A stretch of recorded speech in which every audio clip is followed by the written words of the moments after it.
Bonjour et bienvenue à un nouvel épisode collaboratif. Cette fois-ci, c'est le balado Glitch qui se joint à Cybercitoyen, le balado sur la vie privée, la cybersécurité et la technologie. Mon nom est Catherine, je suis accompagnée de Sam Harper et de Fanny Tan. Bonjour tout le monde! Salut Catherine! Donc, je suis full contente aujourd'hui de cet épisode collaboratif-là. Donc, Fanny était déjà venue au balado il y a quelques épisodes de cela. Mais cette fois-ci, on s'était dit de faire une collaboration officielle où est-ce que j'allais enfin pouvoir être présente et jaser aussi parce que j'avais dû m'absenter durant cet épisode-là, malheureusement. Et on vous suggère un peu un sujet, une thématique, en fait, aujourd'hui. Il y a clairement une thématique là, qui suit le fil un peu en lien avec la désinformation, la politique étrangère, qu'est-ce qui se passe dans le monde, etc. Donc, je propose déjà de rentrer dans le vif du sujet. Commencer ça avec, justement, qu'est-ce qui se passe aux frontières en ce moment. Déjà, merci pour l'invitation. Ça me fait super plaisir de vous voir. Catherine, je t'ai vue il n'y a pas si longtemps. Sam, t'habites à l'autre bout du monde, j'ai l'impression. Donc, on se croise moins souvent, mais oui, on se voit à distance. Mais oui, un sujet que je voulais vous amener, que je trouvais super pertinent ces temps-ci, qui est aussi très inquiétant, comme n'importe quoi qui touche à la politique américaine aujourd'hui, là, dans ces temps troubles, c'est les risques qui sont liés au fait de voyager en tant que chercheur aux États-Unis. Donc, comme vous le savez, là, évidemment, l'administration Trump mène vraiment une véritable guerre là, contre les universitaires. Puis, cette guerre-là, elle affecte pas seulement les chercheurs américains, mais aussi les chercheurs canadiens qui, par exemple, dépendent du financement des agences américaines. Il y a un super bon dossier de Léa Carrier dans la presse là, qui est sorti, je pense, le 21 mars, que je vous invite là, à lire, qui parle de cette guerre-là contre les chercheurs canadiens qui sont obligés de répondre à des exigences assez inquiétantes là, de la part du gouvernement américain pour continuer de recevoir du financement. Donc, il y a tout ce volet-là, mais ce qui m'intéresse particulièrement, c'est le volet de la frontière, dans le fond, le fait de passer les frontières. Il y a eu un cas qui est inquiétant, puis je crois qu'il y en a eu d'autres, mais ce cas-là, c'est le cas qui a fait le plus jaser. Là. Le 9 mars passé, il y a un chercheur français qui a été interdit d'entrer aux États-Unis après que des agents douaniers ont découvert des messages critiques de Trump dans le téléphone de ce chercheur-là. Puis le chercheur aurait été accusé d'écrits qui, entre guillemets, reflètent la haine envers Trump, et peuvent être décrits comme du terrorisme, là, carrément. Et donc, c'est le genre de situation, le chercheur n'a pas pu rentrer aux États-Unis, il a dû revirer de bord, et c'est le genre de situation auquel on s'attend qui arrive de plus en plus. Il y a les chercheurs notamment qui sont qui font la recherche sur des sujets spécifiques comme le changement climatique et la désinformation, qui ont très très peur là, de traverser la frontière. Ils ont peur que leurs appareils soient fouillés, qu'ils soient détenus, parce qu'il y a ce risque-là aussi, le risque d'être détenu à la frontière pendant plusieurs heures. Et il y a certaines personnes, pas des chercheurs, je crois, mais des personnes qui ont été détenues pendant plusieurs jours là, aux frontières américaines. Et donc, ouais, je trouve que c'est un sujet qui m'a interpellée, évidemment, parce que je suis chercheur, mais aussi parce que j'ai reçu un courriel de l'UQAM qui nous avertissait là, à la communauté de l'UQAM de faire attention, un message qui nous avertissait par rapport au fait de faire un voyage aux États-Unis dans le cadre de nos études. Les chercheurs voyagent souvent là, dans d'autres pays pour présenter leurs recherches, pour parler avec d'autres chercheurs et tout. Puis, ça me faisait penser aussi à l'entrevue que j'avais faite avec toi, Sam, pour moteur de recherche. Le thème, c'était « Voyager en toute cybersécurité ». Et tu avais dit quelque chose à ce moment-là, quelque chose que Vanessa Henry aussi, là, qui est directrice adjointe chez Sebae Avocat, on m'en a parlé hier aussi. Les deux, vous avez dit sensiblement la même chose, là, mais les frontières sont un endroit où les droits, particulièrement le droit à la vie privée, sont bafoués, tu sais. Puis, ça a toujours été le cas, mais en ce moment, aux États-Unis, avec cette guerre qui est menée contre les universitaires, ben ça vise cette population-là de manière vraiment, vraiment stricte et vraiment inquiétante. Et les messages des universités, parce que c'est pas juste l'UQAM, il y a aussi l'UDM, puis je suis sûre que les autres universités québécoises aussi ont envoyé ce message-là à leur communauté, là, mais ces messages-là ont un focus particulier sur la cybersécurité. L'UQAM dit, par exemple, que les douaniers américains sont en droit d'examiner vos appareils électroniques, téléphone, tablette, ordinateur, ils sont pas tenus de fournir une raison lorsqu'ils vous demandent un mot de passe pour déverrouiller votre appareil, puis ils peuvent le confisquer ou vous refuser l'entrée si vous refusez de coopérer. Et évidemment, il y a aussi le risque, comme je disais, de détention, là. Oui, parce que le fait d'utiliser le terme terrorisme, c'est quand même assez inquiétant, sachant justement, c'est le Patriot Act, puis toutes les lois qui encadrent la gestion des actes terroristes aux États-Unis, et quand même, il y a quand même Mhm. un cadre très large de choses qui peuvent être faites pour prévenir ou se défendre contre, qui respectent pas nécessairement là, les droits de base auxquels on s'attend. En fait, il y a beaucoup de choses qui prennent le bord au niveau des droits aux États-Unis. Quand tu es accusé de terroriste, les sanctions sont beaucoup plus larges. Fait que de dire que des propos qui sont contre le président, c'est pratiquement automatiquement des propos potentiellement terroristes. Pour moi, c'est Mhm. comme tous les drapeaux rouges, là, flash en même temps, là. Ben oui, puis en plus, tu sais, on connaît pas la teneur des messages exactement, mais je pense qu'il s'agissait de messages privés, là. On parle pas de t'es sur un forum, t'es sur Facebook ou t'écris de quoi, tu sais, vraiment out there, de violent. Tu sais, je pense que c'était vraiment... Encore une fois, j'ai pas lu les messages. Je pense pas que ces messages sont affichés, sont connus, mais je pense que c'était vraiment pas quelque chose qui était à ce point, qui justifiait, dans le fond, cette accusation-là, là. Ouais. On peut penser qu'éventuellement quelque chose d'aussi simple que faire un call en mode eat the rich, ça pourrait potentiellement être interprété comme un propos violent. Ben oui, ben oui. N'importe quoi, dans le fond, là, qui semble s'opposer là, à l'administration Trump. Puis, tu sais, il y a un article de Wired là, qui parle de ça, qui donne des conseils sur comment voyager en sécurité aux États-Unis. Puis, un des premiers conseils, c'est si tu as la moindre chance d'être détenu aux frontières, contacte un avocat ou un proche qui va pouvoir contacter un avocat pour toi, avant de passer les frontières. Puis, recontacte cette personne-là une fois que les frontières seront franchies, parce que si t'es détenu puis tes appareils sont confisqués, ben là, tu peux te retrouver dans des limbes super dangereuses, sans droit, là, basically, où ce que t'as pas de contact avec le monde extérieur, puis tu sais pas qu'est-ce qui peut se passer, tu sais. Ouais. Puis cette idée-là, si t'as la moindre chance d'être détenu aux frontières, ben c'est quoi cette chance-là, tu sais? Comme c'est difficile de s'imaginer quand tu es un chercheur, tu sais, tu fais des recherches sur le changement climatique, que tu pourrais être vu comme une menace à la sécurité nationale, entre guillemets, là, des États-Unis, tu sais, mais ça a l'air d'être ça en ce moment. Fait que Ouais. on est tous vraiment à risque là, de se faire détenir ou de se faire fouiller là, aux États-Unis. Oui, puis ça arrive quand même dans un contexte où est-ce qu'on sait qu'il y a quand même un mouvement anti-universitaire. Là, tu l'as mentionné au tout début. On peut penser entre autres là, au gouvernement Trump qui a mis des sanctions financières envers Harvard University en coupant justement là, du financement qui est important pour l'université. On sait qu'ils ont présentement un scientifique qui est retenu en détention, malgré le fait que ça pourrait avoir des conséquences permanentes sur des grandes innovations au niveau là, du traitement du cancer. La personne est dans un centre de détention. Il semble pas avoir de façon en ce moment de la sauver de cette situation-là parce que tu l'as mentionné, il y a comme une limbe, il y a des limbes un peu légales en ce moment par rapport à ça. Mhm. On le sait, là, en ce moment, il y a le cas justement d'une personne qui est pas nécessairement un chercheur, mais qui est présentement dans un centre de détention. Il y a des avocats qui tentent de le faire déporter, en fait, de le faire revenir au pays. Puis, ben, le gouvernement du pays où est-ce que la personne a été déportée dit qu'ils peuvent simplement pas faire ça, que la personne, elle est simplement là. Donc, il y a clairement là, une situation où est-ce qu'effectivement, j'imagine que il y a des risques élevés. Imaginez qu'on est un chercheur canadien, qu'on se retrouve aux États-Unis, qu'on se retrouve en détention, qu'on se fait potentiellement déporter. Comment Est-ce que... on peut se sauver de ça, là? Mais ça fait penser quand Ouais. je travaillais avec les journalistes, on avait des conseils de ce genre-là lorsqu'ils devaient passer des frontières qui étaient considérées comme étant plus sensibles. Puis tu sais, c'est les conseils de base là, de simplement retirer tous les comptes personnels de l'appareil, de tout déconnecter, voire d'avoir un appareil qui est seulement le dédié pour le voyage, parce que les choses auxquelles on se connecte sont connectées en mode web une fois qu'on est rendu sur place.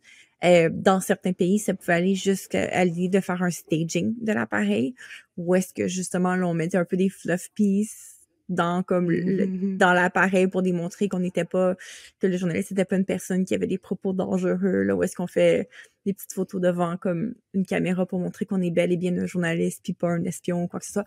Il y avait comme un staging qui était fait aussi pour, en plus du nettoyage, pour justement passer les douanes plus facilement sans nécessairement trigger des alertes, là. Oui, parce que si tu arrives aux douanes et que tu dis « j'ai pas de téléphone », parce que tu l'as pas amené avec toi, ou que tu as vraiment un burner, tu sais, ou qu'il y a rien du tout dessus, ça peut aussi être vu comme étant louche. Tu sais, c'est rendu louche de pas avoir un téléphone avec Facebook, Instagram, etc. dessus, tu sais.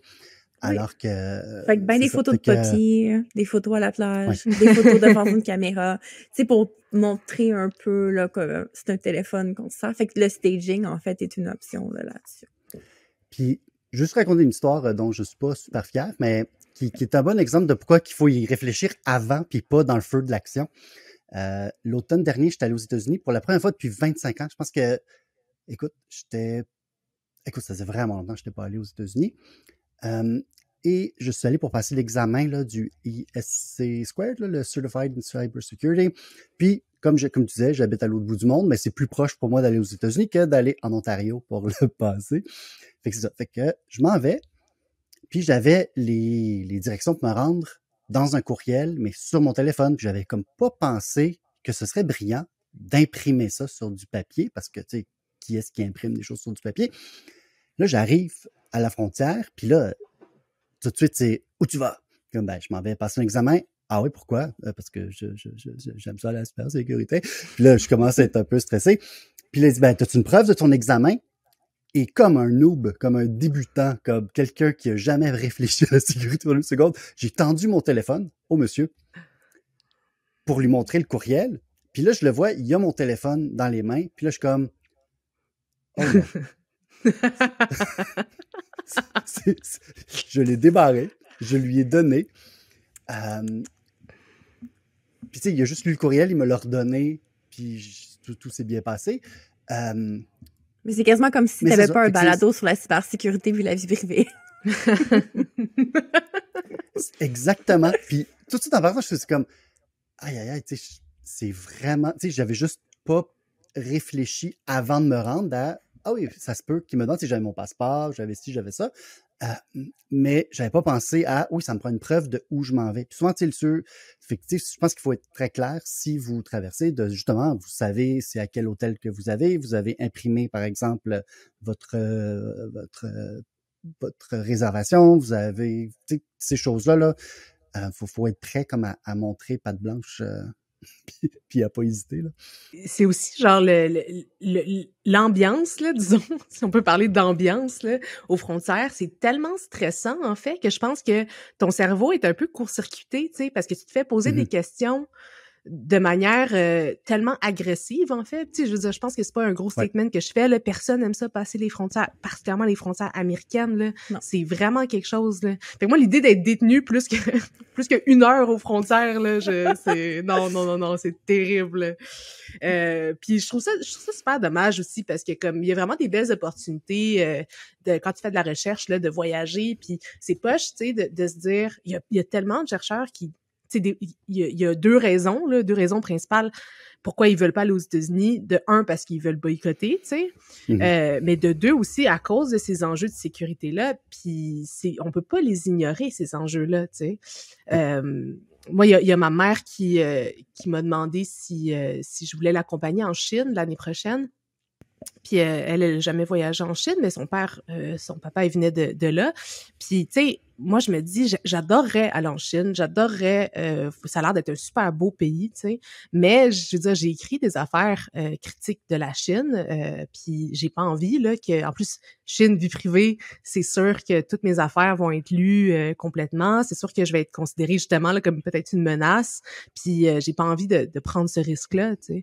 Fait que c'est vraiment dommage, il y a vraiment un appauvrissement, là, si je peux dire, d'échanges, là, à cause de cette hyper-sécurisation, là, aux frontières.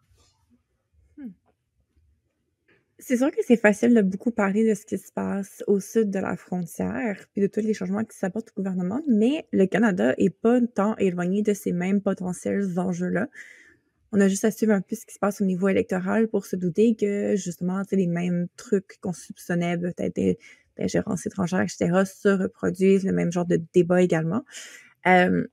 Sam, plug-nous le super article que tu as publié aujourd'hui sur Pivot par rapport à cette recherche-là que vous avez effectuée sur les élections canadiennes.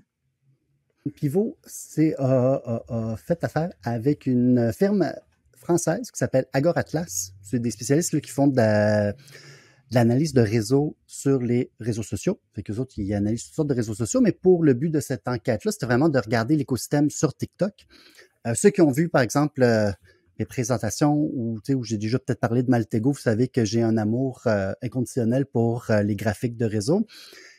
Puis, tu sais, moi, je fais ça comme avec, je trouve ça hot quand j'ai 10 000 points ou 1000 points. Mais là, eux autres, ce qu'ils ont fait, là, c'est qu'ils sont allés chercher, ils ont fait une recherche pour une centaine de termes reliés aux élections. Fait que c'est des trucs un peu génériques, genre Canada Vote, Liberal Conservative, des choses un peu plus spécifiques, là, comme les hashtags comme Elbows Up, Fire Trudeau. En tout cas, il y avait toutes sortes, puis les noms des partis, les noms des chefs.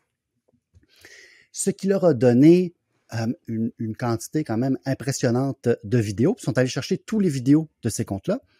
Puis ensuite, tous les commentaires sur tous les vidéos de ces comptes-là pendant 3 semaines. On a regardé du déclenchement des élections, donc le 23 mars, jusqu'au 14 avril. On a à peu près 3 semaines de contenu, ce qui donnait 1,5 million de commentaires. Fait qu'un graphique à 1,5 million de commentaires, c'est vraiment quelque chose de beau. C'est vraiment, c'est vraiment. C'est pas rien quand même comme échantillon, là. Vous savez pas mis cette C'est photo-là quelque impressionnant. part? On veut voir ça. Elle est dans l'article que vous pouvez regarder sur le site de pivot.québec. Puis on mettra le lien dans les show notes aussi. Puis, ce que les chercheurs ont regardé après, c'était de voir un peu, d'abord, c'est quoi les communautés. Fait qu'on a réussi à cartographier, disons, 4 communautés. C'est quand même intéressant parce que tu vois, d'un côté, tu as ce qu'on a qualifié de les libéraux. Bon, fait que les libéraux, c'est sûr, c'est une communauté qui est comme contre Pierre Poilievre, qui a un certain intérêt pour Mark Carney, mais pas seulement, parce qu'il y avait aussi, par exemple, des partisans du NPD ou des gens plus à gauche là, qui vont se retrouver là, dans cette communauté-là qu'on a qualifiée de libérale. De l'autre côté, tu as la communauté conservatrice qui est comme très pro Pierre Poilievre, qui est très critique de Justin Trudeau, très critique de Mark Carney. Puis entre les deux, tu as comme une interface qu'on a qualifiée de les médias parce que les plus gros comptes là-dedans, c'est comme ceux de CTV News, CBC News, etc. Puis ça, il dit que les commentaires là-dedans étaient très polarisés parce que tu as vraiment les deux gangs qui se retrouvent dans les commentaires. Puis là, tu as quelqu'un qui dit « Yeah, Carney », puis l'autre qui dit « Non, yeah, Poilievre ». Puis tu sais, c'est ça. Fait que là, ça se tape. Puis, fait intéressant, tu as le Québec qui est comme un peu à part, puis qui est ultra hétéroclite parce que, tu sais, c'est comme un petit réseau, fait que tout le monde se parle parce qu'ils ont comme pas le choix. Là, ils sont tous, tu sais, si t'es comme 4 dans ta cour d'école, ben tu te parles même si t'as pas vraiment d'intérêt en commun. Fait que, tu sais, par exemple, tu sais, t'as le site, tu sais, t'as le compte TikTok de Cube Radio, t'as le compte officiel du Parti québécois, t'as le compte officiel de Québec solidaire avec un truc full conspirationniste, puis un autre, tu sais, fait qu'ils sont tous un peu dans le même réseau. Et qui sont aussi quand même plus proches des conservateurs que des libéraux. Il y a quand même vraiment un alignement plus proche là, dans les audiences puis tout ça. Fait que ça, c'était pour les communautés. Ensuite, ce qu'ils ont regardé, c'est de dire, y a-tu des gens qui spamment? Y a-tu des comptes là, qui publient vraiment beaucoup? Fait que pour eux, la définition d'un spammeur, c'est quelqu'un qui publiait plus que 100 commentaires sur la période de 3 semaines. Puis là, ce qu'on voit, c'est que ces spammeurs-là sont beaucoup plus représentés dans la communauté des conservateurs. Ils ont trouvé à peu près 928, je cherche le chiffre exact, oui, 928 comptes là, qui étaient qualifiés de spammeurs, qui ont publié un total de 176 000 commentaires là, à la gang. Ça voulait dire là, qu'on a à peu près 0,2% de tous les utilisateurs qui avaient publié 15% des commentaires en dessous des vidéos. Fait que c'est vraiment des gens qui publient là, énormément. Ce qui est intéressant aussi, si on compare les vues des vidéos aux commentaires, on voit par exemple que les vues de la catégorie médias, parce qu'ils ont des gros comptes comme CTV, comme CBC, etc., il y avait 2 fois plus de vues que les conservateurs, mais les conservateurs avaient 2 fois plus de commentaires sous leurs vidéos. Donc, il y a vraiment un effort de spam sous les contenus de cette nébuleuse là, conservatrice. Dans l'article, il y a plusieurs autres graphiques là, qui montrent, par exemple, c'est quoi les chaînes qui sont les plus commentées. Il y en a une qui est vraiment étrange, ivir.hana, c'est un petit compte. Tu sais, tu regardes ces vidéos, ça fait à peu près 200 vues par vidéo. Puis tu sais, 200 vues sur TikTok, c'est rien du tout, là. C'est vraiment, vraiment, vraiment très petit. mais c'était comme le 5 ou 6e canal le plus commenté. Puis, il y avait à peu près 30% de ces commentaires qui étaient des spammers. Tu sais, la plus grande majorité de des contenus en dessous, c'était des spammers. Puis, ils spammaient aussi, par exemple, CTV News. Je pense que c'était à peu près 5 à 10% pour CTV News puis CBC News de leurs commentaires viennent de ces spammers-là. Tu avais aussi quelques spammers là, dans la nébuleuse libérale, mais c'est vraiment, vraiment moins présent. L'autre chose qui est intéressant puis qui fait penser à de l'activité inauthentique, c'est tout en louche. Ben, c'est louche quand des gens publient vraiment beaucoup. Tu sais, quelqu'un qui a le temps de publier 1500 messages en un mois, ben, tu fais pas grand-chose d'autre que de publier 1500 messages pendant ton mois. Mais quand tu répètes tout le temps la même chose aussi, c'est un peu louche. Les Agoraplas se trouvaient, eux autres, leur critère, c'était si quelque chose est répété plus que 200 fois, ben ça, c'est notre cut-off. Là. Fait que, on va regarder les messages qui sont répétés plus que 200 fois.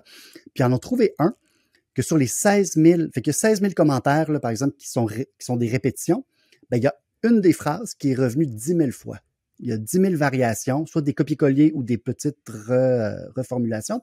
C'était « Vote for Carney if you want Canada to become the 51st state of America ». Ça a été répété là, par les comptes de la nébuleuse conservatrice là, 10 000 fois là, dans les commentaires. C'est quand même intéressant, sachant que de ce que j'avais vu dans les analyses, là, je me souviens que j'écoutais une analyse à la radio, puis il disait justement que le revirement de situation qu'il y a eu, parce que avant, mettons, Poilievre semblait avoir une avance, puis avec tout ce qui se passait, justement avec le début du messaging de Trump qui disait qu'il allait annexer le Canada, c'est un peu ça qui a comme fait revirer la situation, est-ce que les gens se sont mis à se méfier peut-être un peu plus, ouais. Puis de savoir que le spammer, en fait, essaie de comme un peu détourner renverser cette inquiétude-là en pointant quelqu'un d'autre, c'est définitivement... C'est intéressant. Ben, moi, j'ai vu aussi, par exemple, à un moment donné, quand Trump a dit bon, le conservateur, je sais pas c'est qui, il m'intéresse pas. Je pense que j'aimerais mieux un libéral. Mais ça, j'ai vu plein de commentaires et plusieurs vidéos qui disaient, vous voyez, Trump préfère Carney parce qu'il sait qu'avec Carney, genre, ça va être facile, puis il a peur de Pierre Poilievre, par exemple. T'sais, fait que tu essayes de spinner les choses. Rappelons-nous que Vladimir Poutine avait aussi dit qu'il voudrait que Joe Biden, que Kamala Harris gagne aux dernières élections. Donc, il faut garder en tête ce genre de choses-là. Je voulais juste abonder dans le même sens que toi, Catherine, quand tu soulignes cette chose-là. C'est vrai que Poilievre, en ce moment, en tout cas, j'essaie de suivre, évidemment, parce qu'on est en élection, c'est super important, mais ce que j'ai vu là récemment, c'est que c'est ça, le Poilievre essaye vraiment de se détacher des États-Unis puis de Trump, puis c'est vraiment difficile à cause que il a un peu emprunté le playbook de Trump pendant un bout, donc de faire justement de pointer du doigt Mark Carney puis de dire mais non, c'est lui, tu sais, puis essayer de faire ce rapprochement là. C'est sûr que c'est une stratégie qui fait du sens là, pour les conservateurs. Ouais. Aviez-vous regardé d'autres réseaux que TikTok? Parce que je sais que ce genre d'activité inauthentique-là, c'est sûr que j'ai pas fait de la recherche, mais mettons de mon expérience de vécu quand je suis sur Instagram, que je regarde les Reels, j'ai l'impression de revoir un peu le même genre de phrases que ce que vous citez dans l'article, qu'il y a beaucoup de commentaires sur YouTube également. Ce genre de spamming-là, de phrases un peu slogan qui revient tout le temps. Est-ce que vous aviez regardé d'autres réseaux ou juste TikTok? On a regardé juste TikTok parce que pour Agoraplas, c'est un des réseaux où ils sont capables d'aller chercher de la donnée à moindre coût. Donc, ça nous coûtait moins cher de faire cette enquête-là. TikTok, depuis la reprise par Musk, ils ont fermé le... Tu sais, avant, tu pouvais avoir accès aux données. Tu pouvais comme te brancher là, sur le boyau d'arrosage là, de Twitter.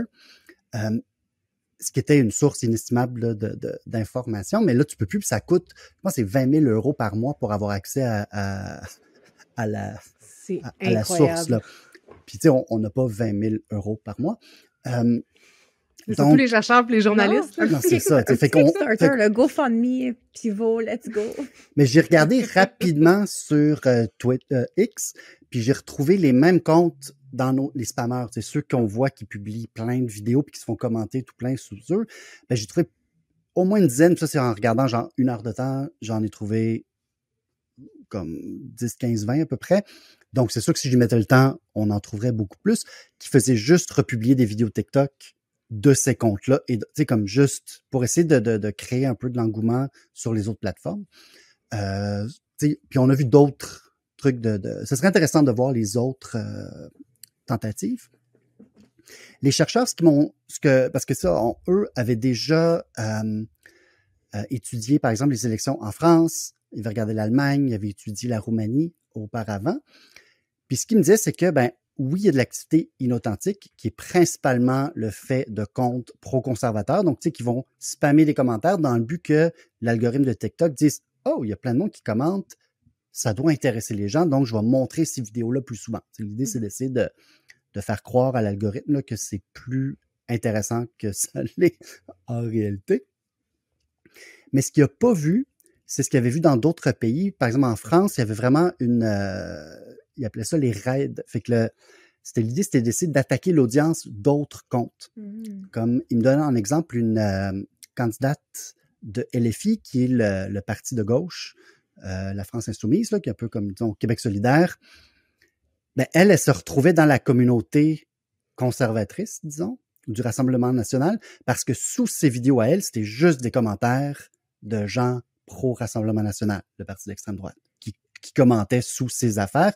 Donc, son audience, calculée de cette façon-là, là, était comme vraiment tassée vers la droite. L'autre chose qu'il avait remarqué là-bas, c'était que des comptes, par exemple, du Rassemblement national, allaient commenter sous des vidéos un peu plus grand public, soit, tu sais, comme Le Quotidien ou Jean-Hugo Décrypte, là, qui est un YouTuber bien connu, en disant « Vive Bardella », par exemple, « Vive Le Pen, vive ci, vive ça », pour que l'algorithme dise « Oh, wow, les gens qui trippent sur Hugo Décrypte, ils ont l'air de vraiment tripper sur le Front national ou le Rassemblement national.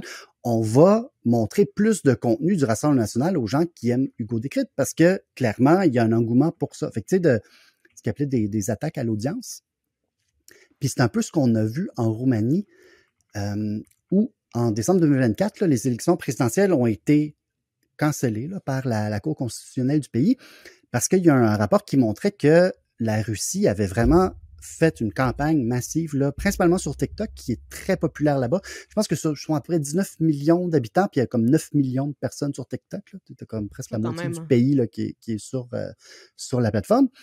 Puis là, tu as comme le candidat d'extrême droite, là, Georgescu, qui est sorti de nulle part. Là. C'est comme si, du jour au lendemain, là, Maxime Bernier, qui a comme 1%, devenait comme le candidat favori de tout le monde.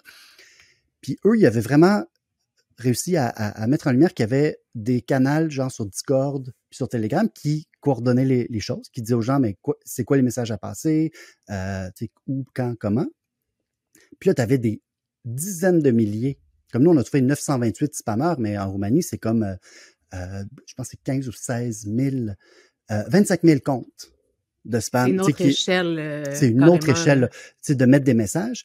Puis, en plus, eux, ils avaient aussi engagé des influenceurs, influenceuses pour faire des messages un peu anodins, genre « Hey, allez voter ». Mais quand la personne disait « Allez voter », ben là, tu avais comme des milliers de commentaires sur son vidéo. « Oui, puis votez pour Georgescu, parce que c'est lui la solution, c'est Georgescu. » Puis à ce moment-là, ça a juste complètement changé l'algorithme, qui fait que tout le monde voyait les vidéos de Georgescu, puis c'est ça.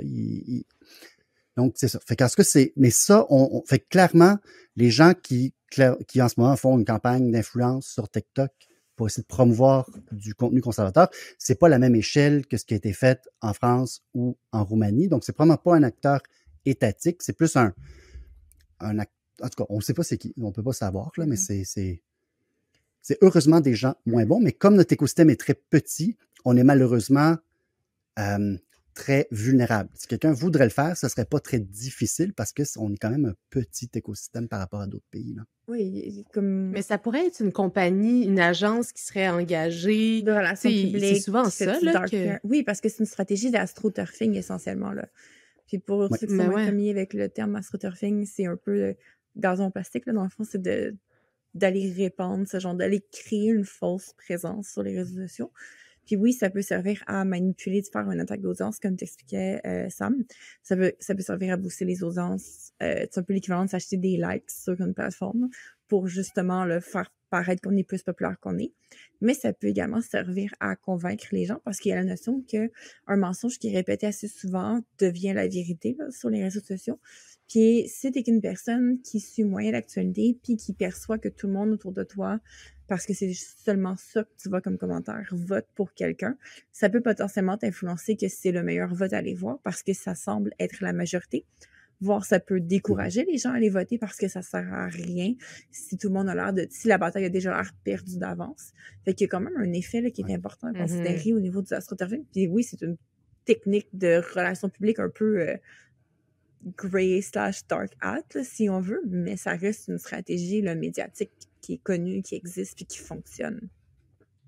Moi, je trouve ça super intéressant, ton enquête, Sam, d'ailleurs.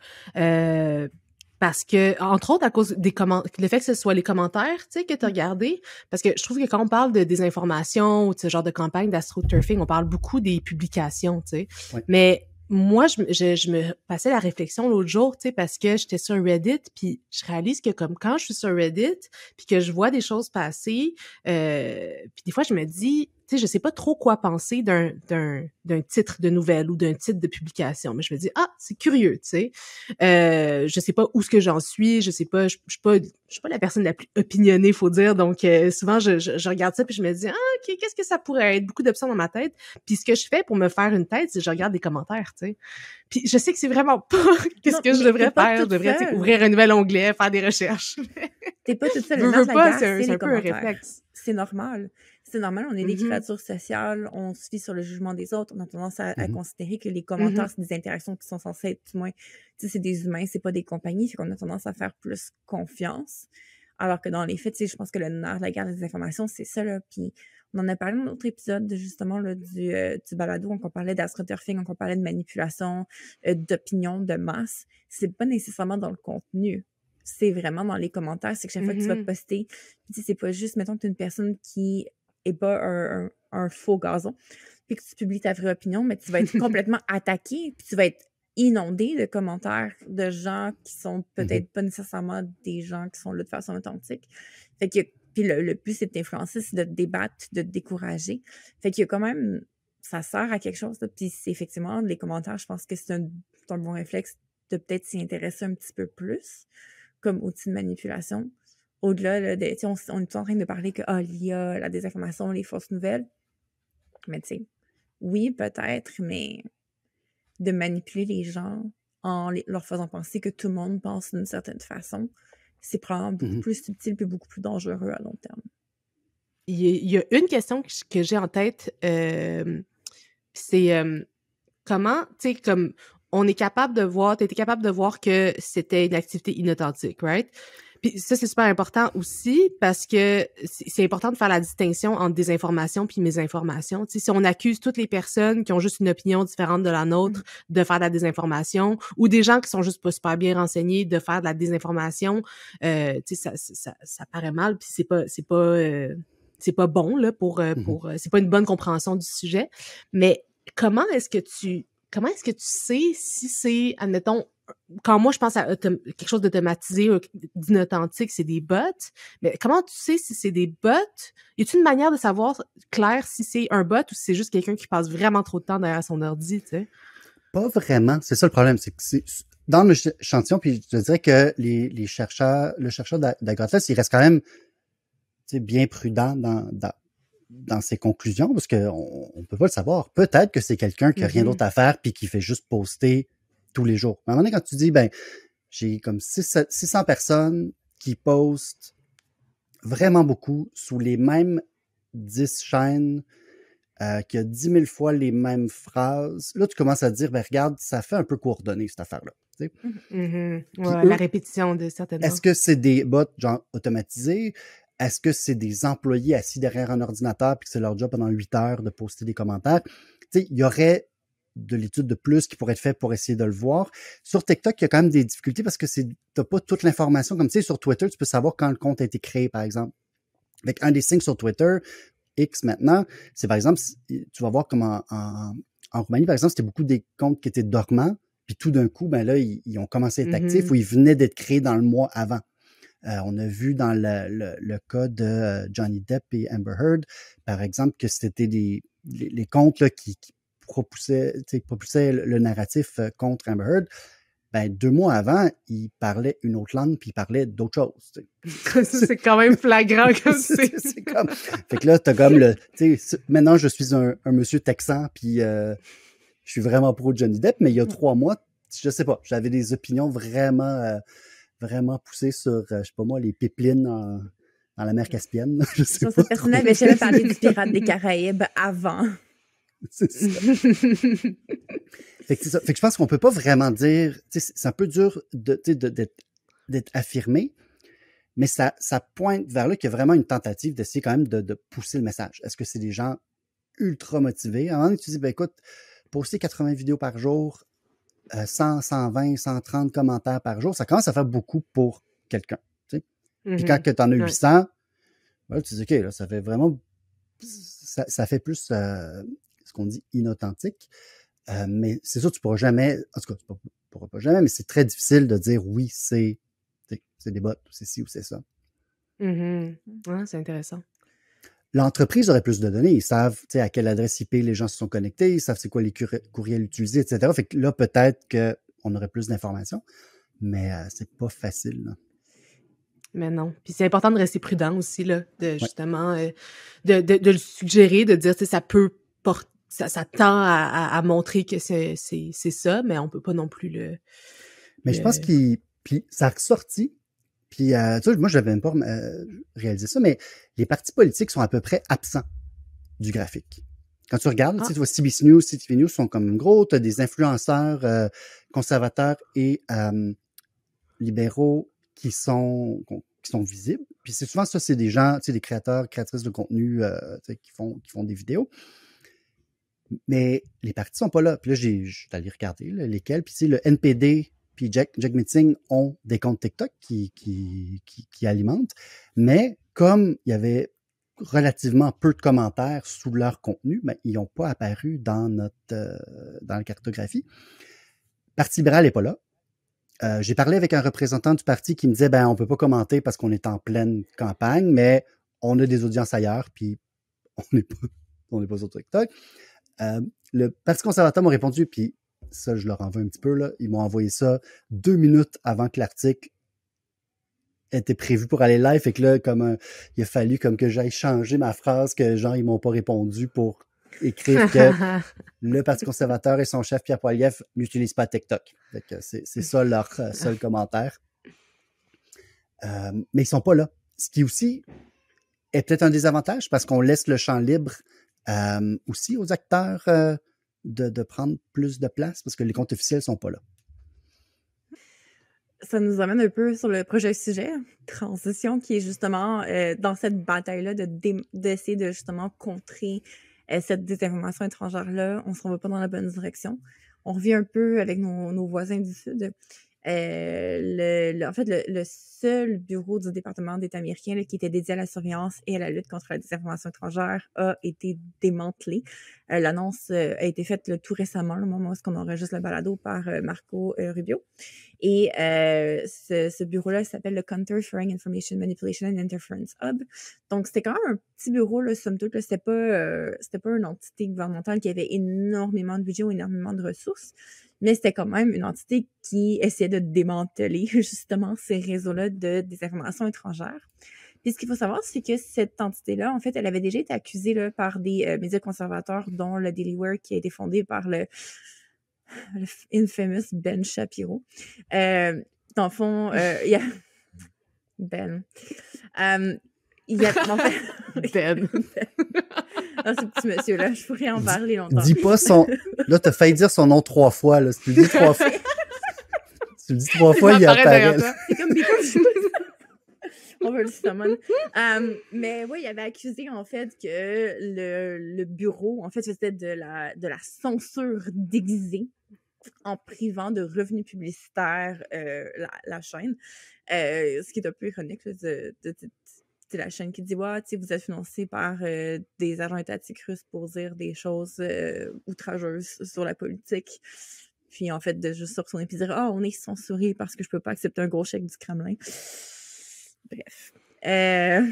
Mais le point, c'est que cette suppression-là, en fait, ça laisse le département de l'État sans structure qui est opérationnelle pour justement contrer des campagnes de désinformation étrangère, ce qui est quand même une grosse vulnérabilité considérant le climat actuel des choses en ce moment. Donc, c'est sûr là, que c'est une situation à suivre. Puis, on le sait, là, quand on regarde les estimés, semblerait que la Russie dépense 1,5 milliard de dollars par année sur des campagnes d'influence étrangère. La Chine, ce serait environ 10 milliards. Donc, c'était des chiffres là, qui dataient de 2022. Puis on se doute que c'est une inflation, ça a probablement augmenté ça aussi.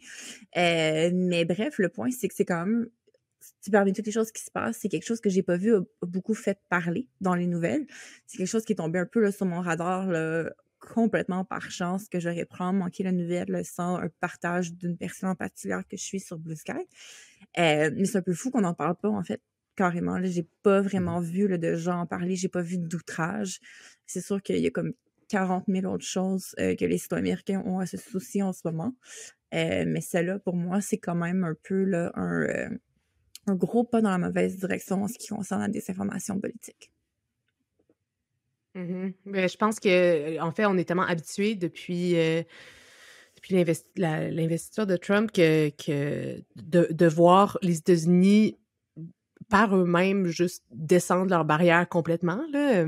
J'en avais parlé aux décrypteurs, mais ils ont décidé aussi de... Apparemment, là, c'est encore une fois, c'est difficile de trouver de la vraie information là, parce qu'il y a plein de personnes dans l'administration qui vont dire des choses différentes, là, mais qui ont décidé qu'on allait plus autant se protéger des cyberattaques russes, alors que c'est comme un de leurs plus grands ennemis là, dans le cyberespace, où c'était. Fait que c'est comme une continuation de ça, tu sais. Ouais. Je pense que c'est pour ça que on n'en parle pas beaucoup, c'est parce que c'est comme, tu te dis, ben, c'est poche, mais on se dit, of course, tu sais, que ça prendrait cette direction-là, puis c'est ça qui se passe. Ouais, non, c'est vraiment inquiétant, mais je me demande comment ils ont, excuse-moi, j'ai peut-être pas bien compris, mais comment est-ce qu'ils ont justifié cette décision-là? En fait, ça a vraiment été fait de façon abrupte. Fait qu'il n'y a pas vraiment eu de justification. Là, c'est vraiment... c'est quelque chose qui était un peu dans les cartes, là, sachant que Elon Musk également avait mentionné que c'est la censure, que c'est une menace pour la démocratie, ce bureau-là. Puis tu sais, il y a quand même un build-up autour de l'écosystème, mettons, médiatique, un peu plus là, de droite, puis nos autres milliardaires là, qui ont des opinions puis qui sont un peu implémentés dans le gouvernement en ce moment, qui avaient accusé ce bureau-là et comme d'avoir justement des actions de censure. Puis l'annonce s'est faite très rapidement, très abrupte. Les gens ont reçu, en fait, un avis de réunion très rapide. Ils se sont tous fait annoncer qu'ils étaient tous mis à la porte, puis that's it.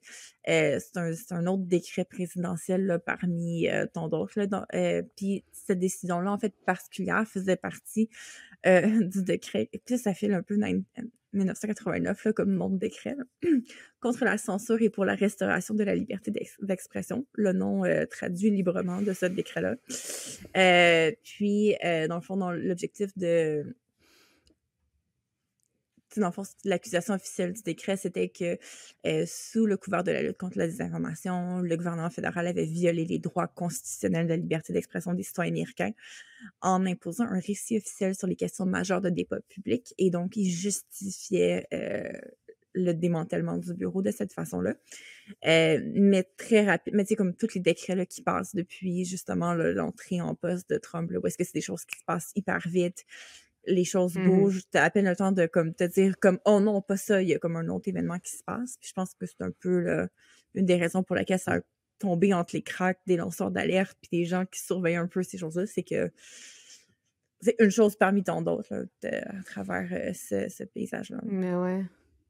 Avec Meta aussi, là, au début de l'année, ben, toutes les Silicon Valley, tous les hommes de la Silicon Valley qui se sont mis derrière Trump, là, littéralement, là, pendant l'investiture, là, qui était aux premières loges. Puis Zuckerberg qui disait on va arrêter on va passer avec un nouveau modèle de modération, tu sais, on fera plus de fact-checking par nos modérateurs et tout. C'est incroyable. Je veux dire, c'est vraiment d'ouvrir c'est comme s'il y avait un incendie devant chez toi, puis tu ouvrais la porte, puis tu chillais là. Je sais pas comment dire, là, Mais c'est vraiment, vraiment dangereux. Oui, mais c'est vrai que tu parles de ça parce qu'il y a beaucoup d'articles qui décrivent justement ça comme étant la broligarchie. Puis j'aime beaucoup le terme là, parce que c'est un peu ça, justement. Là.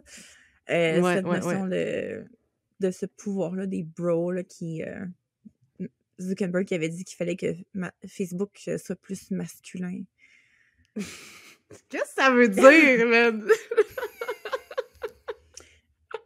Ouais, ça avait vraiment... ça, c'était quelque chose. Je sais que tous ces gens-là font beaucoup de MMA puis ont peut-être tout un peu reçu trop de coups sur la tête. C'est peut-être une théorie qui serait temps qu'on considère. De Joe Rogan and Mark Zuckerberg. C'est vrai, hein? Puis ils veulent toujours se battre, non? Il y a toujours des gens genre, je vais te battre. C'est qui voulait battre qui? Zuckerberg et Musk étaient supposés faire un combat. Oui! Ben oui. Oh God. Oh boy. Quel monde stupide. Ouais, non, c'est vraiment... Mais il y a vraiment un relâchement, je trouve. Mais là, évidemment, là, je dis ça comme si... je veux dire, vous le savez, là, on le voit, qu'est-ce qui se passe aux États-Unis, mais c'est vrai que broligarchie, j'adore ce terme parce que ça décrit à la fois l'ambiance masculiniste, puis tu sais, oligarchie aussi, c'est incroyable le pouvoir je veux dire, la manière qu'on parlait de la Russie avant, on commence à parler des États-Unis comme on parle de la Russie, tu sais, d'une gang de bros qui s'entraident entre eux au détriment de la vie, d'une saine vie politique et sociale. Donc, très inquiétant. Surtout qu'on voit que, tu sais, comme le concept que les États-Unis tous, le Canada, ils reniflent un peu, tu sais, de voir justement l'influence. Oui, tu sais, en ce moment, il y a un petit sentiment de fierté où est-ce que les gens s'unissent, tout ce mouvement-là de Elbow Up, etc. Mais il y a quand même une influence, là. On le voit qu'il y a comme cette montée-là du discours un petit peu plus masculiniste, justement, dans les médias, au Canada aussi, que ces influences-là, que les politiques beaucoup plus de droite commencent à embarquer, commencent à faire partie du discours un peu plus, le racisme un peu, là, dans ça, tu sais, il y a beaucoup trop de monsieur avec des podcasts en ce moment dans l'écosystème médiatique au Canada là, qui disent des choses complètement... Je parle pas de toi, Sam. Je parle pas de toi. T'es un des bons monsieur avec un podcast. Mais tu sais, qui disent des choses complètement outrageuses que j'ai l'impression qu'il y a quelques années de cela à peine, ce serait considéré comme étant absolument inacceptable.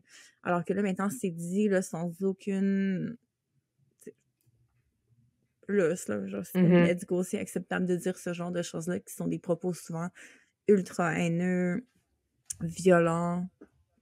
Bref, c'est inquiétant de voir aussi, parce que c'est pas juste les États-Unis, ça s'en vient au Canada aussi, là. C'est déjà un peu ici. C'est déjà là, au Canada, définitivement. Ben oui.